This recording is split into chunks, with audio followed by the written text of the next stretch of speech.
सबका स्वागत है आप सबके अपने YouTube चैनल इंग्लिश हिंदी में।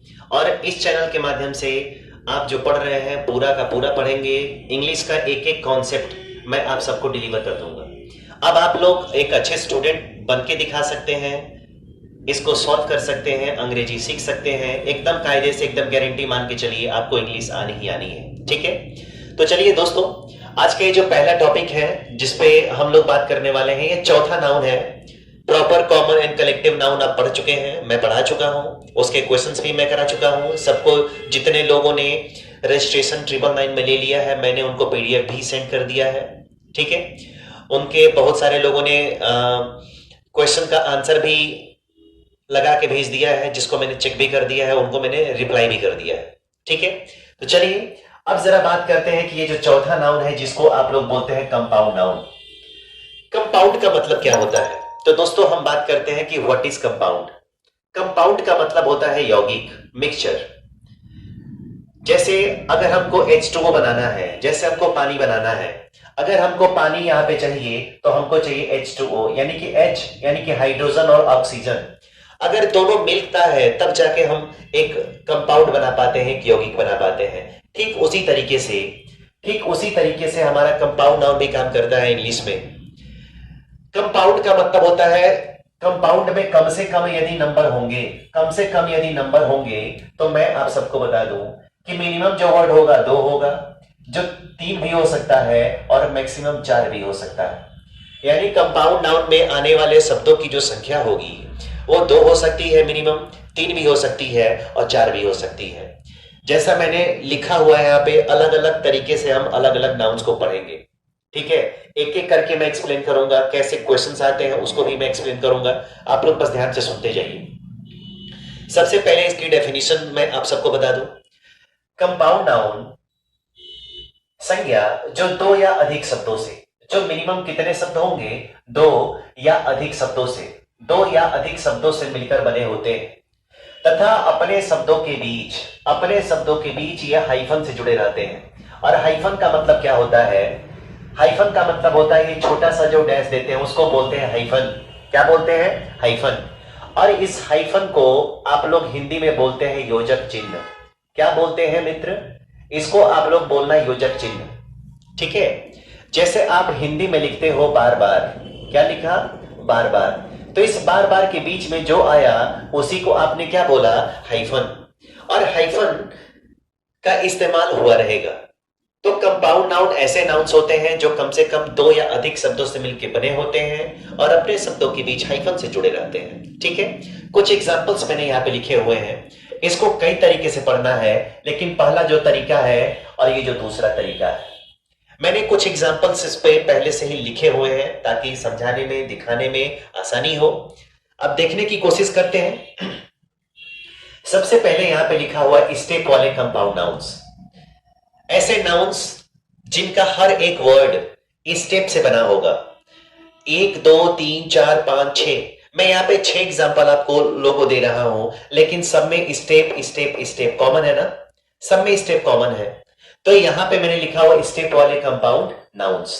ठीक है, अब देखिए यहां पे आ गया स्टेप फादर, यहां पे step mother, step daughter, step sun, step brother and step sister. कितने शब्द हैं इसमें? इसमें 2 शब्द है ना? तो कम से कम कंपाउंड नाउन कितने शब्दों से मिलकर बना होता है? 2 शब्दों से मिलकर बना होता है। और अपने शब्दों के बीच किससे जुड़ा होगा? हाइफन से। तो यहां पे हाइफन सब में लगा हुआ है ना? तो यही कंपाउंड नाउन है आपका। आज के बाद इस तरीके से रिलेटेड जितने भी वर्ड्स मिलेंगे, आप सब उसको क्या समझोगे? आप सब उसको कंपाउंड नाउन समझोगे। क्लियर है? चलिए अब जरा बात करते हैं इस दूसरे पे। ठीक है, दूसरा आ गया तो यहां पे लिखा गया है फादर इन लॉ। यहां पे फादर है, यहां पे इन है और यहां पे क्या है? लॉ। फादर इन लॉ, यहां पे daughter in law, son in law, brother in law, sister in law, mother in law. ठीक है, इसमें कितने सारे वर्ड्स हैं? तो इसमें आपके 1 2 3 वर्ड है। मैंने कहा कि कंपाउंड नाउन में मिनिमम जो नंबर होंगे, नंबर ऑफ वर्ड्स होंगे, वो 2 होंगे, 3 भी हो सकता है, आगे 4 भी हो सकता है। पढ़ेंगे आगे अभी। ठीक है, यहां पे लिखा गया है लॉ वाले कंपाउंड नाउन्स। यहां पे जितने सारे वर्ड्स लिखे हैं उस सारे शब्दों में लॉ यहां पे कॉमन है कि नहीं? कॉमन है ना? तो इसको हम समझेंगे लॉ वाले कंपाउंड नाउन्स और इसको हम समझेंगे स्टेप वाले कंपाउंड नाउन्स।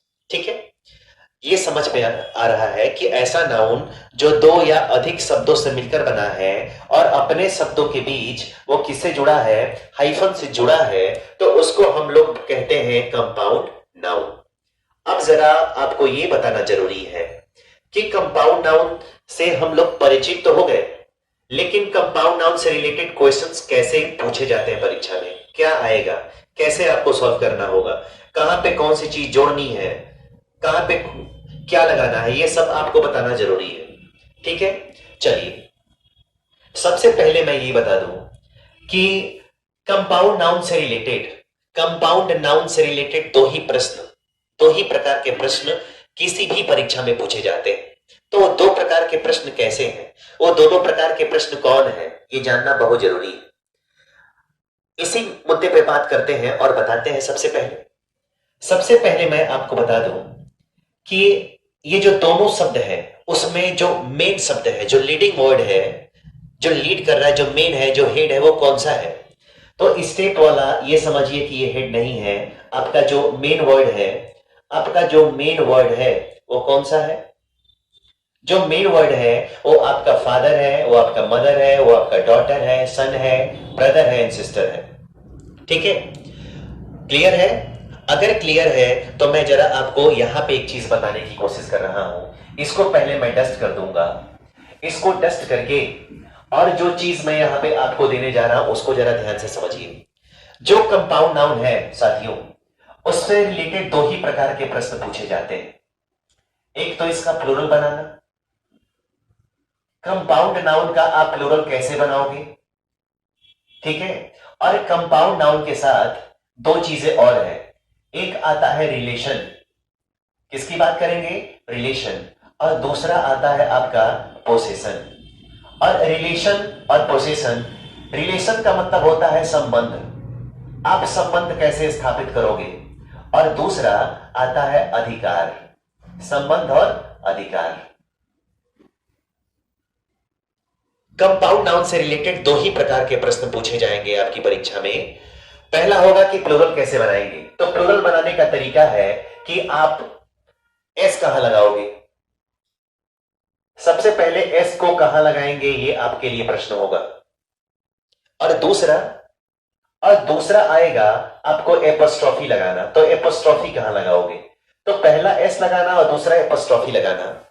यही दो लीडिंग क्वेश्चंस किसी भी एग्जाम में कंपाउंड नाउन से रिलेटेड पूछे जाते हैं। अगर आपको जानकारी हो गई है कि हाँ कंपाउंड नाउन में कहां पे एस लगाते हैं, कहां पे एपोस्ट्रोफी लगाते हैं, तब तो क्लियर है, तब आपके लिए आसान है। लेकिन अगर नहीं जानते हैं तो फिर आपके लिए प्रॉब्लम है।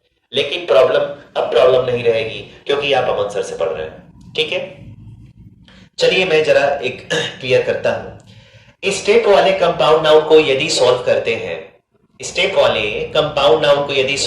हैं, तो स्टेप जो है वो हेड वर्ड नहीं होता है। हेड वर्ड कौन होता है, आपका father, mother, daughter, son and brother होता है। तो एक चीज मैं बता दूं, अगर ये दो प्रकार के प्रश्न आएंगे आपके एग्जाम में, अगर ये दो प्रकार के प्रश्न आपकी परीक्षा में आएंगे, तो आपको करना क्या है, आपको करना है कि हेड वर्ड में अगर आप एस जोड़ देंगे तो उसका प्लूरल बन जाएगा। क्या बन जाएगा जी, आप उसका प्लूरल बना लेंगे।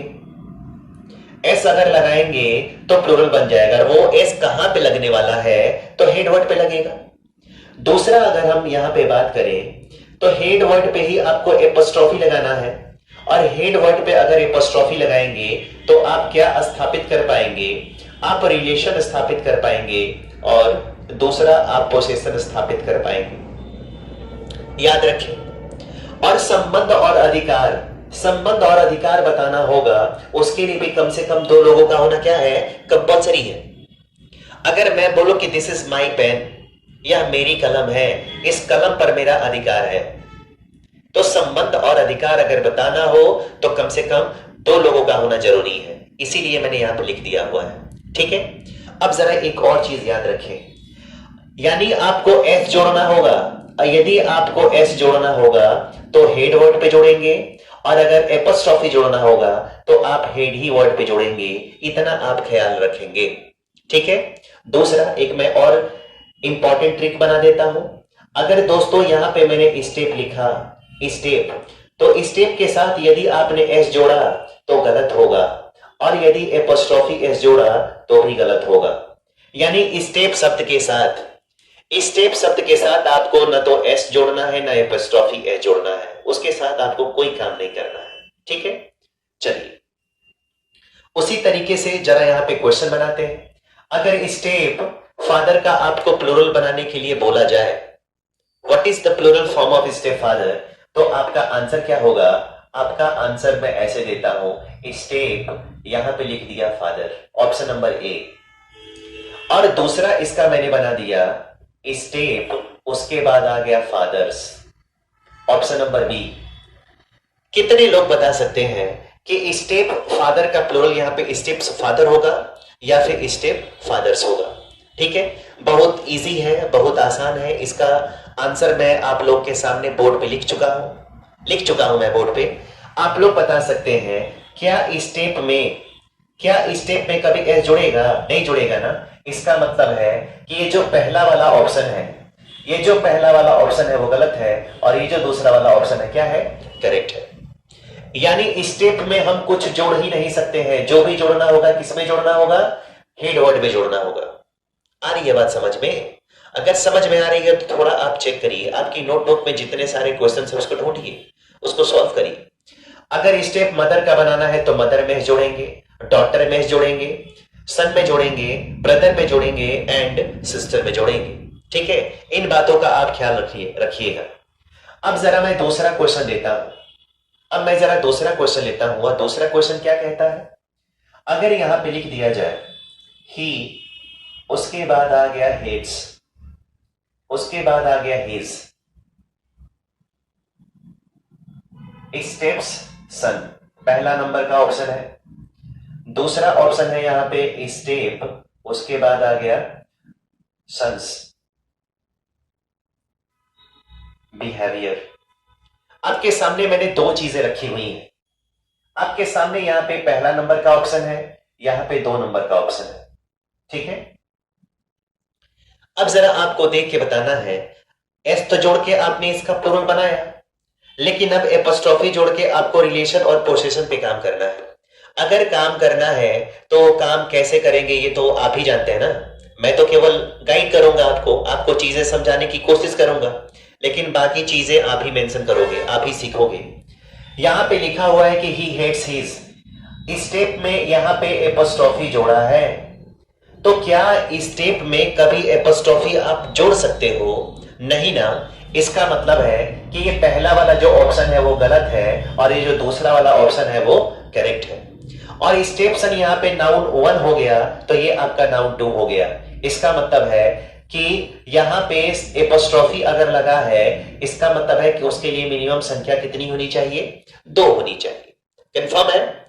अगर ये कंफर्म हो गया हो तो जरा मैं आगे की अब पढ़ाई आपको बताने की कोशिश करता हूं। ठीक है, चलिए अब जरा यहां पे समझते हैं, यहां पे कितने शब्द हैं? तो यहां पे आपके 3 शब्द हैं।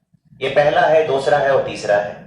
तो मैं आप सबको बता दूं कि ये जो पहला वाला है वो आपका हेड वर्ड है। क्या है आपका? ये आपके लिए हेड वर्ड है।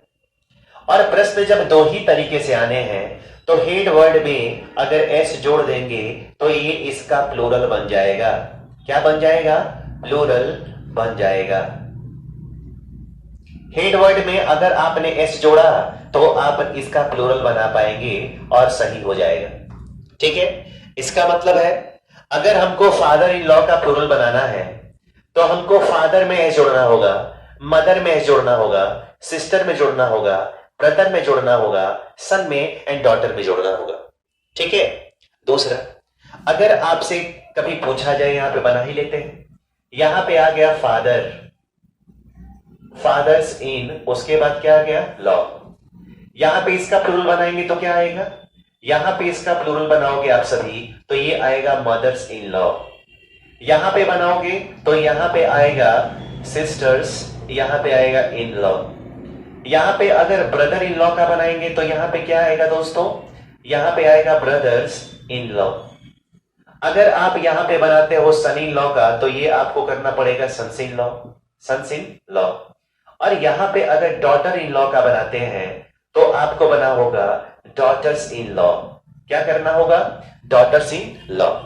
तो ये सिंगुलर फॉर्म में है, और ये जितना भी आपने बनाया ये सब आपने कौन सा फॉर्म बनाया? तो आपने इसका प्लूरल फॉर्म बनाया। ठीक है, इसको याद रखने की जरूरत है, तभी जाके आप क्वेश्चन को इजीली सॉल्व कर पाओगे, otherwise you have to make a blunder. ठीक है, आप बड़ी गलती करोगे तो उसको सुधारने की जरूरत है। ठीक है, एक चीज मैं यहां पे और लिखना चाहूंगा, थोड़ा इसको मैं डस्ट कर देता हूं तब जाके काम किया जाए। डिजिटल बोर्ड होता तो इतनी दिक्कत नहीं होती, लेकिन चलिए हम ही लोग डिजिटल बन जाए, बोर्ड बाद में आ जाए। समय बदलेगा तो सब कुछ हो जाएगा। अब जरा यहां पे बात करते हैं दूसरे वाले पे। आप एक चीज याद रखो, आप यहां पे LAW लॉ, ठीक है, इन सब में लॉ है ना। अगर लॉ में आप एस जोड़ते हैं, ठीक है, तो वो गलत माना जाएगा, गलत होगा वो। ठीक है, लॉ में क्या जोड़ सकते हैं? अगर यहां पे लॉ आया, अगर यहां पे लॉ आता है तो आप उसमें एपस्ट्रॉफी एस अगर जोड़ते हैं तो जाके वो करेक्ट होता है। अरे ये बात समझ में? स्टेप वाले जितने भी कंपाउंड नाउन्स थे, अगर उसके साथ हमने काम किया यहां पे, तो जो भी करना था, एस जोड़ना था वो भी हेडवर्ड में जोड़ना था, एपस्ट्रॉफी जोड़ना था वो भी हेडवर्ड में जोड़ना था। बट अब कंडीशन बदल चुकी है। अगर लॉ वाला कंपाउंड नाउन है तो एस जोड़ना है तो हम हेडवर्ड में जोड़ेंगे, लेकिन अगर एपस्ट्रॉफी जोड़ना है तो किस में जोड़ेंगे हम? अगर एपस्ट्रॉफी जोड़ना है तो हम जोड़ेंगे लॉ में, हेडवर्ड में नहीं जोड़ेंगे। ठीक है, कैसे? जरा क्वेश्चन समझते हैं। अगर यहां पे क्वेश्चन आया, he loves his father in laws, ठीक है, और यहां पे आ गया फादर्स इन लॉ, और यहां पे दे दिया हमने डॉटर। अब देखिए, ये नाउन 1 हो गया आपका और ये आपका हो गया नाउन 2। वह अपने ससुर की लड़की से प्रेम करता है। ठीक है, सही बात है भाई, करना चाहिए।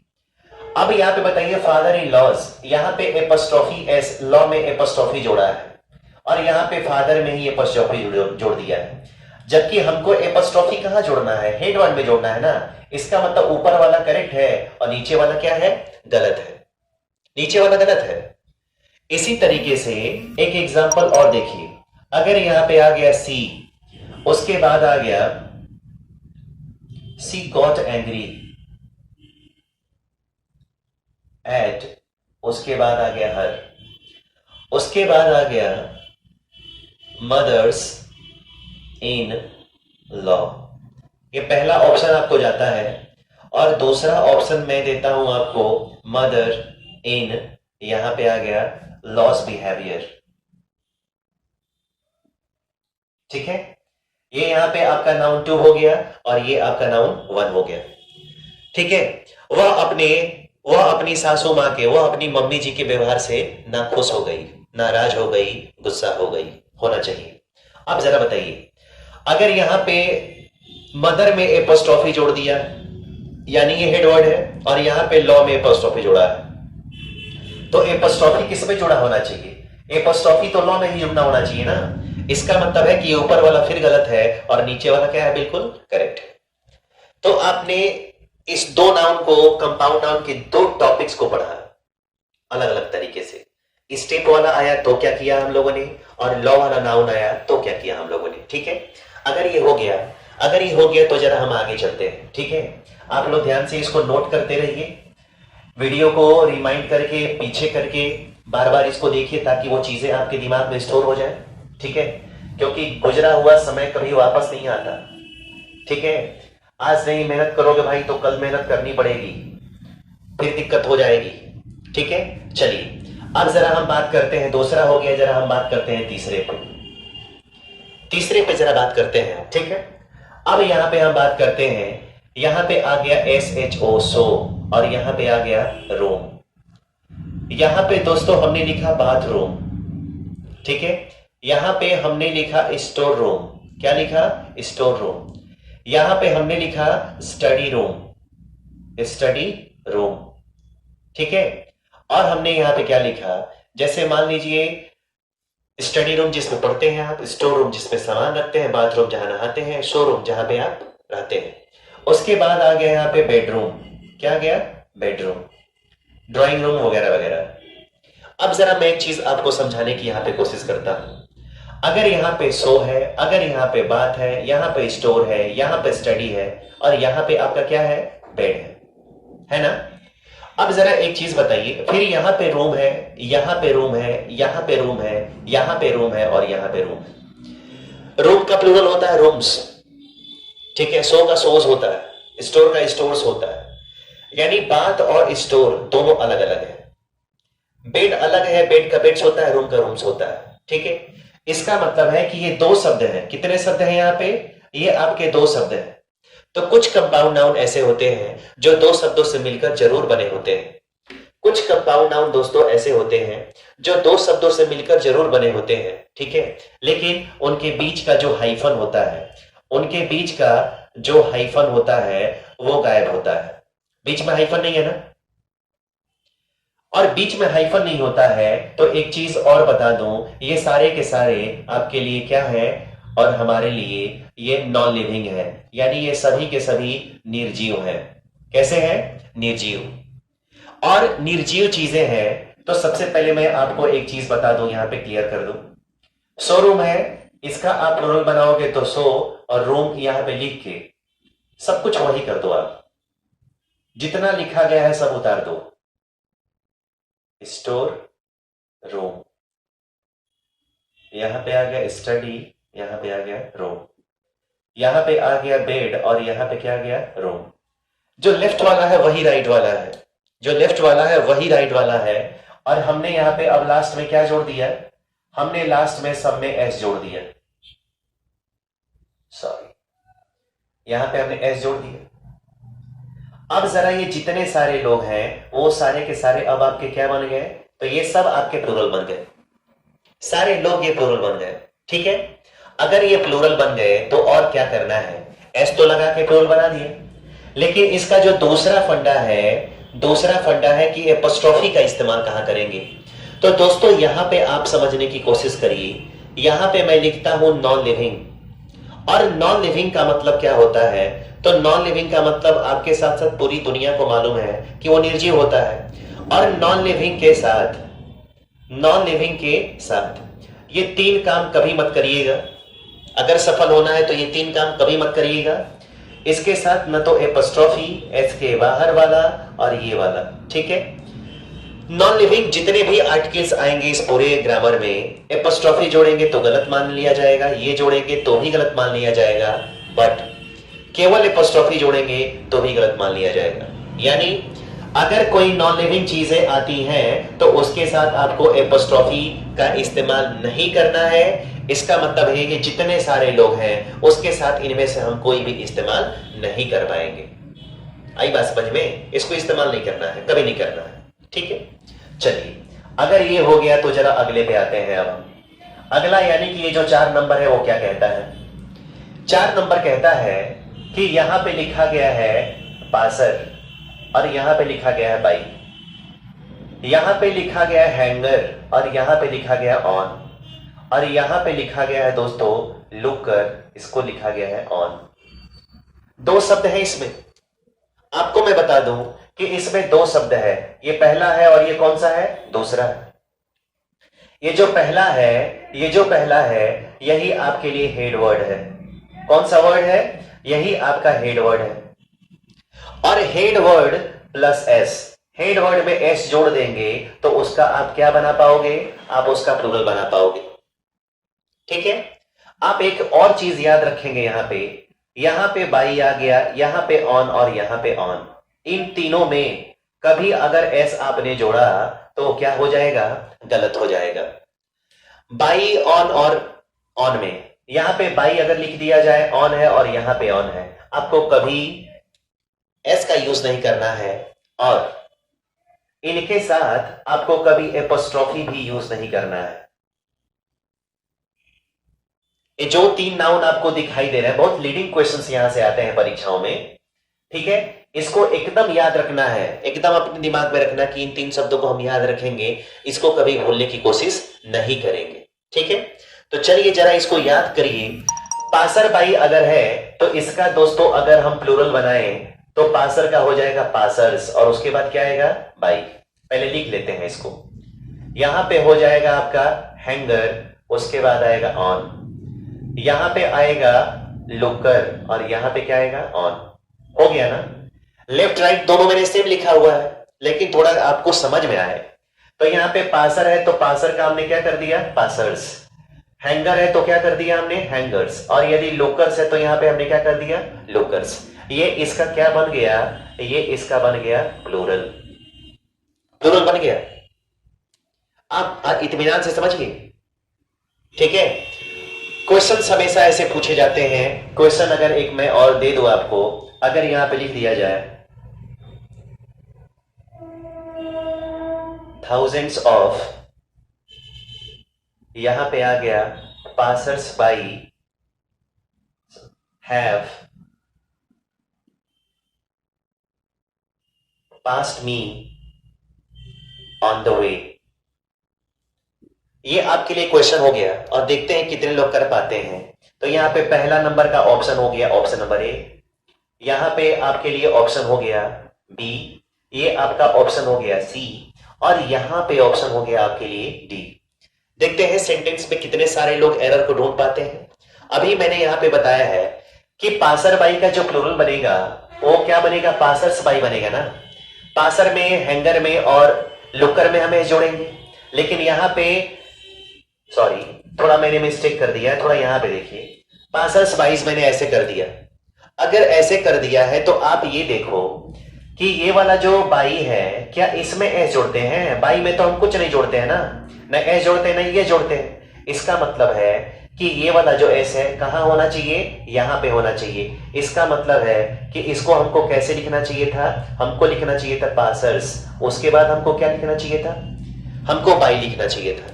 ये सारी चीजें हैं जो आपको सिखाएंगी, बाकी लोगों से अलग करेंगी, ठीक है। और ये पॉसिबल तभी है जब आप एक एक चीजों को इत्मीनान से देखने की कोशिश करेंगे, उसको समझने की कोशिश करेंगे, ठीक है। समझ में आया? अगर समझ में आ रहा है तो बहुत चीजें हैं जिसको आप आसानी से समझ सकते हैं। अब जरा देखते हैं अगले टॉपिक को। 4 टॉपिक आप लोगों को मैंने यहां पे अभी समझाया। अब जरा 5वां टॉपिक मैं लेके आता हूं, और ये जो 5वां टॉपिक है वो क्या है, यहां पे दोस्तों लिखा गया है हैंड, और यहां पे आ गया फुल, यहां पे आ गया माउथ, उसके बाद आ गया फुल, यहां पे आ गया कप, और उसके बाद आ गया फुल, उसके बाद आ गया स्पून, और उसके बाद क्या आ गया, फुल, ठीक है। इसमें जितने सारे लोग लिखे गए हैं, स्पून फुल, सब में फुल फुल लगा हुआ है ना। एक और चीज मैं बता दूं, यहां पे हैंड फुल हो, माउथ फुल हो, कप फुल हो, ठीक है, ये सारे के सारे कैसे हैं, तो ये सारे के सारे आपके नॉन लिविंग है। और अभी बात की गई दोस्तों, नॉन लिविंग का मतलब होता है निर्जीव। क्या होता है, निर्जीव। और निर्जीव के साथ कभी एपोस्ट्रोफी अगर यूज करते हुए पाए गए तो गलत हो जाएगा, ठीक है, गलत हो जाएगा। निर्जीव के साथ कभी एपोस्ट्रोफी यूज नहीं करते हैं। तो इसका केवल एक ही फंडा है, अगर इसका आपको प्लूरल बनाना है तो करेंगे क्या। अगर यहां पे इसका प्लूरल बनाना चाहते हैं तो हैंडफुल है तो यहां पे आप लिख दो हैंडफुल, ठीक है। अगर यहां पे माउथ है तो यहां पे एस जुड़ा हुआ है, माउथफुल कर दीजिए। अगर यहां पे कपफुल है कर दीजिए। अगर यहां पे स्पूनफुल है तो आप यहां पे कर डालो। सब में वही है, जो लेफ्ट है वही राइट है, लेकिन इन सबके लास्ट में आप क्या जोड़ दो, आप उन सबके लास्ट में आप एस जोड़ दो, आप इसका प्लूरल बना पाएंगे। इसका क्या बन गया दोस्तों, इसका प्लूरल बन गया, ठीक है। इसमें एपोस्ट्रोफी जोड़ना नहीं है क्योंकि ये निर्जीव होता है। तो आप लोगों ने आज के इस क्लास में समझा कि कंपाउंड नाउन के क्वेश्चंस को कैसे सॉल्व करते हैं। इसका आधा सेक्शन अभी खत्म हुआ है, आधा सेक्शन और है जिसको आप लोगों को नेक्स्ट क्लास में पढ़ना है। तब तक इतना जो पढ़े हैं, ठीक है, आप क्वेश्चंस लगाइए। जो मैंने पीडीएफ सेंड किया हुआ है, क्वेश्चन पेपर सेंड किया हुआ है, उसमें क्वेश्चंस मैंने इसके बना के दिए हुए हैं। आप लोग इजीली उसको सॉल्व कर सकते हैं और उसको भेज सकते हैं। जितने लोगों ने सेंड नहीं किया है वो सेंड कर दें, और हाँ, जितने लोगों ने अभी तक रजिस्ट्रेशन नहीं कराया है वो रजिस्ट्रेशन करा लें। ठीक है, थैंक यू।